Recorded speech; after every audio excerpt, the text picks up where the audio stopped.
achando luto. Me lembrou Carlitos, a lua, tal qual a dona do bordel, pedia a cada estrela fria um brilho de aluguel. Márcia Camargos, sou jornalista com pós-doutorado em História pela USP. Eu tenho 25 livros publicados para adultos e crianças e ultimamente eu me especializei em Oriente Médio.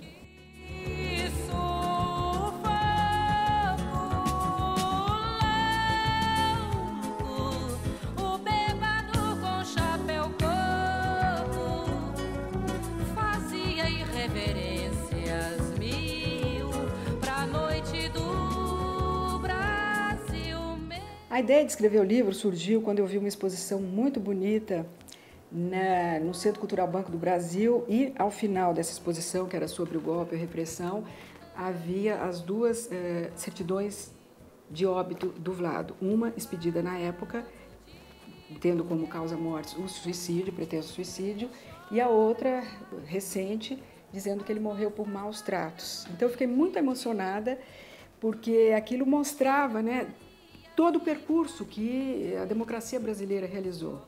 Aquilo assim era um documento vivo das conquistas, de você conseguir contar a verdade.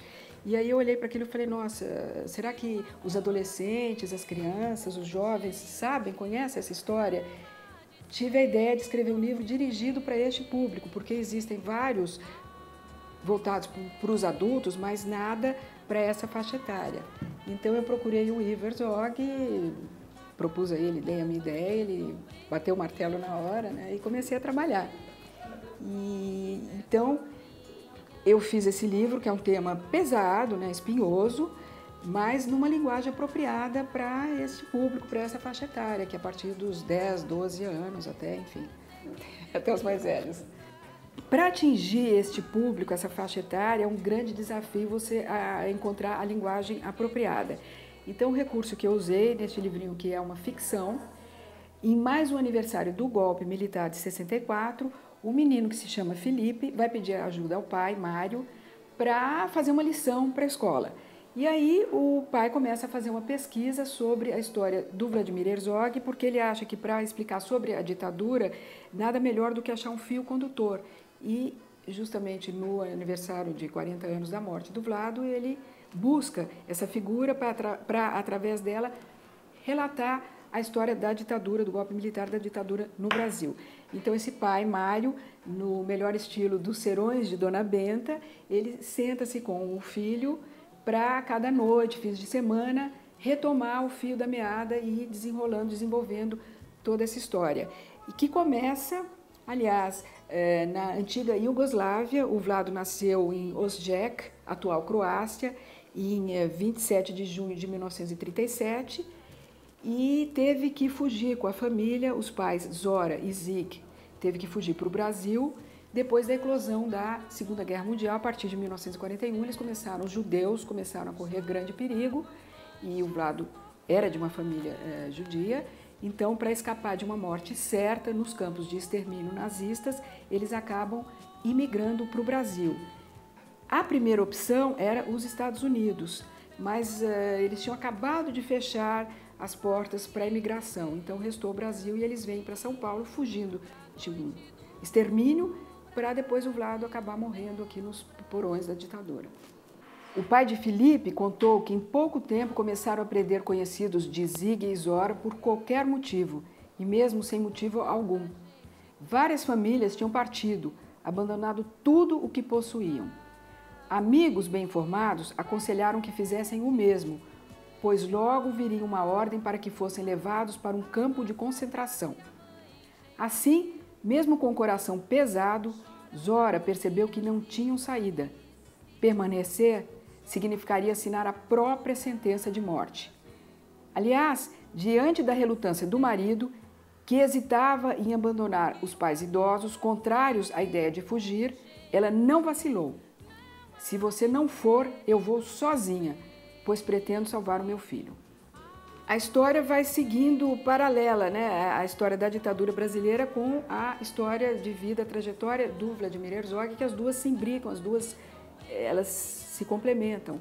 Então, eu continuo contando, ele vem para o Brasil com a família, estuda aqui, como que era a vida dele, o dia a dia na escola, no colégio e tudo, a personalidade dele, o que ele gostava de fazer, e até que na USP, na Universidade de São Paulo, no curso de filosofia, na FEFELESH, ele conhece aquela que seria a companheira de vida e mãe dos filhos dele, a Clarice Herzog, e eles se casam e em 1965 eles vão para Londres e passam alguns anos ali. O Vlado, ele estuda, trabalha e depois volta para São Paulo em 1968, em dezembro de 68, justamente quando coincide com a decretação do AI-5.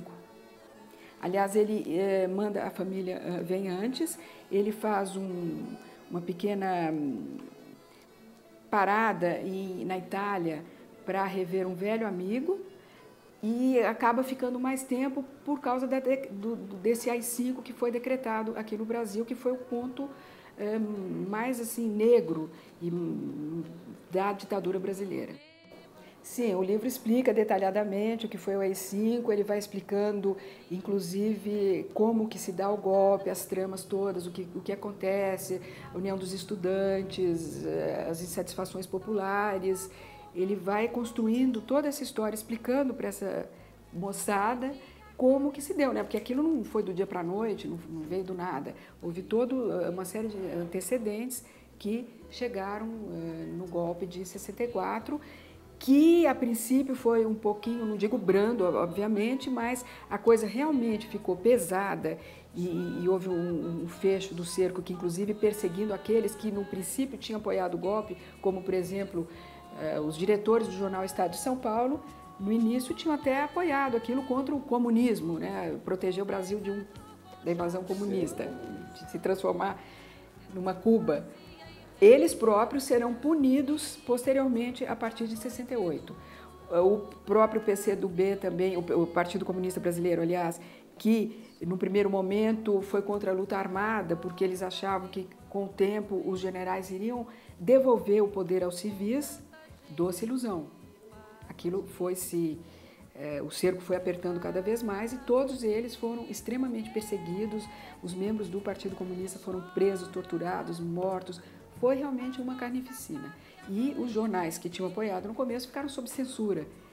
São famosos aquelas edições em que apareciam receitas de bolo, ou vinha a página em branco, para mostrar que eles estavam realmente sob intervenção muito pesada da censura. Já tendo tomado posse, Jânio foi logo desagradando os empresários com um gesto bem provocativo. Em 19 de agosto de 1961, ele condecorou Ernesto Che Guevara com a Ordem do Cruzeiro do Sul. O que iria pensar o governo dos Estados Unidos, que viu os revolucionários de Cuba como os maiores inimigos do planeta depois da União Soviética? E aquilo não foi tudo. Insatisfeito pelo Congresso não lhe conceder mais espaço, ele renunciou, passando o cargo ao vice. Se Jânio era fanfarrão e dado a chiliques, Jango, cuja posse ocorreu mesmo contra a vontade dos ministros do Exército, da Aeronáutica e da Marinha, começou a tomar medidas que assustavam setores mais conservadores da sociedade. Com certeza, os Estados Unidos, como sempre, apoia os governos ditatoriais. A gente vê agora nesse momento tão confuso aí dos atentados terroristas em Paris, que tem a ver com o apoio anterior dos Estados Unidos aos regimes autocráticos do Oriente Médio, Arábia Saudita, invasão do Iraque, ou seja, os Estados Unidos sempre tiveram um papel assim muito importante e de grande responsabilidade do que acontece no mundo todo, para o bem ou para o mal, e principalmente nesse caso para o mal. Eles apoiaram, eles tinham medo, eles diziam, aliás, que para onde pendesse o Brasil, penderia toda a América Latina, como um jogo de dominó. Eles tinham essa imagem de uma peça de dominó caindo, que levaria todos os outros países para um regime de esquerda, de extrema esquerda, ou socialista, que já tinha se instaurado no Chile, inclusive. Então, eles não só tiveram um papel preponderante na queda do Allende no Chile, como também deram todo apoio à intervenção militar e depois treinaram os agentes nas técnicas mais avançadas de tortura. Os agentes brasileiros foram treinados pelos norte-americanos para poder realmente dar todo apoio à ditadura brasileira. Todas essas informações estão contidas nesse livro, é claro, de uma forma muito respeitosa. A gente tem um problema muito sério, por exemplo, quando o livro é adotado pelas escolas, em programas do governo, inclusive, você não pode mostrar uma opinião muito extrema. Por exemplo, eu sou anti-imperialista, anti-Estados Unidos, etc. Você tem que pesar muito bem, mas colocar ali a realidade de uma forma harmônica, tranquila, sem incitar ninguém, enfim, dando os fatos concretos. Daí cada um tira a sua conclusão.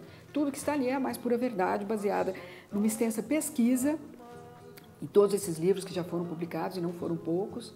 Então, a partir daí, e também a partir não só desses livros, de entrevistas com contemporâneos do Vlado, com a Clarice Herzog, com outras pessoas, o Paulo Marcum também, que foi colega dele, foi também preso e torturado. Ou seja, os fatos estão ali colocados na mesa, sempre numa linguagem bem apropriada, principalmente também quando você fala sobre tortura. Tem um momento delicado no livro, quando ele vai contar, ao final, a morte do Vlado sob tortura, e o pai hesita um pouco, ele fala, isso é meio pesado para contar para a criança. E aí ele pensa, nossa, mas aqueles videogames, aqueles joguinhos, você extermina assim, uma população inteira ali, né, virtualmente. Só que isso é virtual, né? Os joguinhos são virtuais, e ali é a realidade.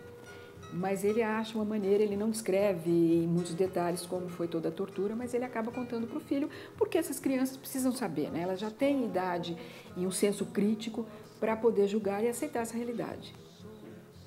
O resultado das urnas deixou o governo furioso. Ele tinha duas saídas: abrir o regime e devolver o poder aos civis, ou endurecer ainda mais para impedir o avanço em direção à democracia. Claro que os governantes optaram pela segunda alternativa. Inventaram a desculpa de que o MDB estava infiltrado de comunistas.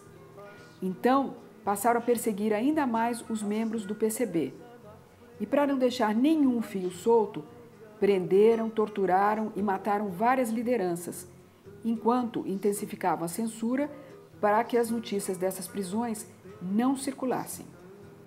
É interessante porque a morte do Vlado ocorreu de uma forma assim absurda, a gente pode dizer que não estava prevista, não estava nos planos, aliás, do governo e dos torturadores que ele fosse morto, foi quase que um acidente, mas ele saiu no dia 25 de outubro de 75, aliás, no dia anterior ele foi procurado à noite em casa numa sexta-feira. Eles já sabiam que ele seria preso ou seria intimado a depor, e eles tinham planejado passar o fim de semana no sítio da família, porque eles achavam que seria complicado ele ser pego numa sexta-noite, era difícil achar um advogado para entrar, então ele ia passar no final o fim de semana na cadeia. Eles acharam melhor sair, mas na sexta-feira, quando ele ainda estava na TV Cultura, porque depois de voltar de Londres, ele acabou sendo nomeado, depois de um tempo trabalhando na revista Visão, ele foi nomeado como chefe de jornalismo da TV Cultura, que era uma TV do governo, uma TV estatal. Então, olha o absurdo da coisa.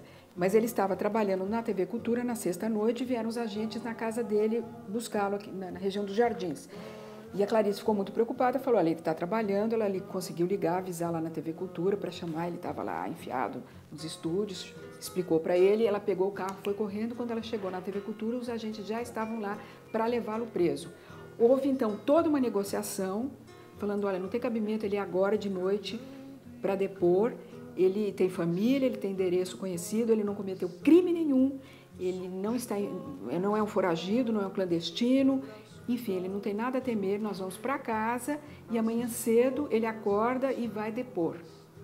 Então, após assim, uma terça negociação, os agentes concordaram, todos voltaram para casa, o carro da polícia ficou a noite inteira estacionado em frente à residência dele para evitar que ele fugisse, né? Isso não estava nos planos mesmo. É claro que a família não dormiu, passou a noite em claro, e quando foi de manhã cedinho, ele pegou um táxi e se dirigiu ali para o bairro do Paraíso, na rua Tomás Carvalhal, na sede do ICOD, voluntariamente, de terno e gravata, como um cidadão que não deve nada a ninguém, para prestar o seu depoimento.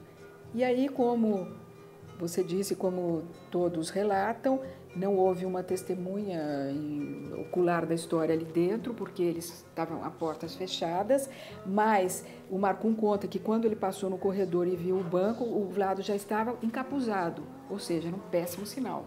Você encapuza uma pessoa, já mostra que a coisa está muito mal encaminhada. E depois eles escutaram gritos.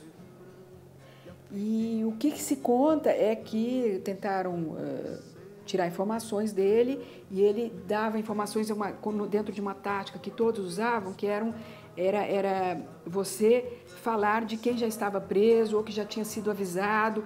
Então, de um lado, você dava informações verídicas, que convencia o seu torturador de que você não estava inventando, ou seja, eram coisas verídicas, mas ao mesmo tempo não colocava a vida de ninguém em risco, porque aquelas pessoas que você citava, cujos nomes você citava, já tinham sido avisadas, já estavam foragidas, enfim, você não colocava ninguém em perigo. E foi isso que ele foi fazendo, até que em determinado momento o que se conta é que redigiram um documento ali para ele assinar, ele leu, ia assinar, daí no último momento baixou aquela indignação de um cidadão que, como eu disse, não devia nada a ninguém, que não era um criminoso.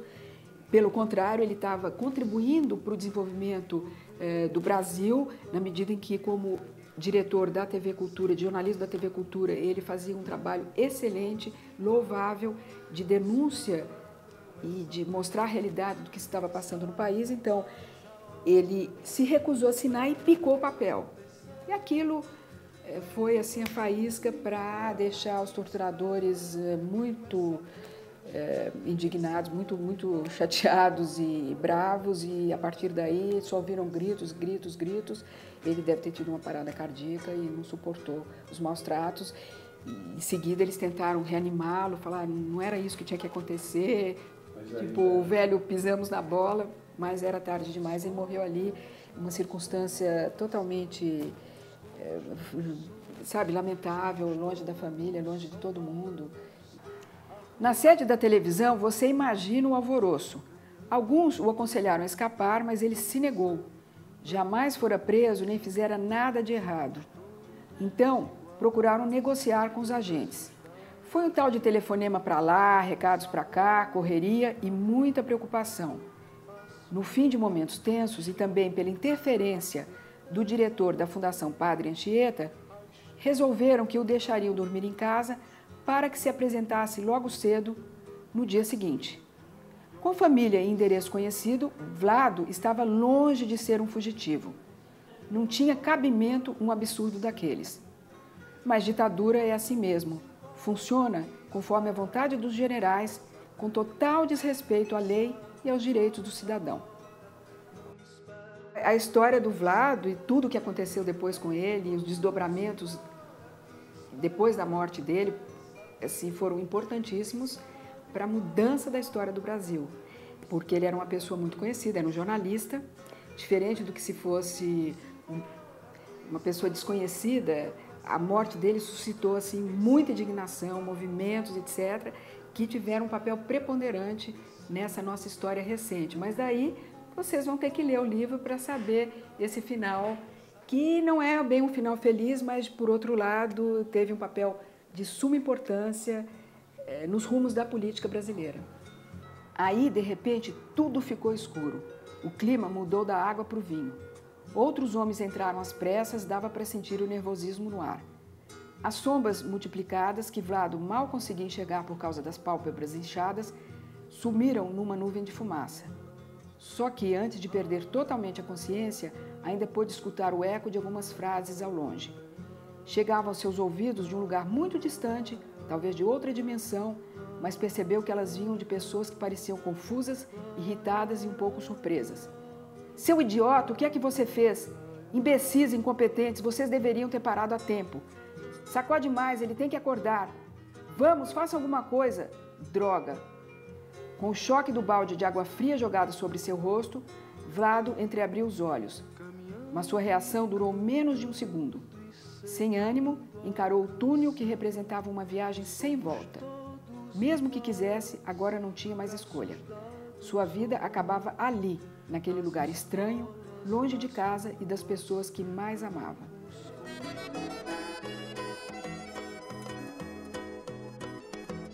Caía a tarde feito um viaduto e um bêbado trajando luto me lembrou Carlitos, a lua, tal qual a dona do bordel, pedia a cada estrela fria um brilho de aluguel. E nuvens lá no mataborrão do céu,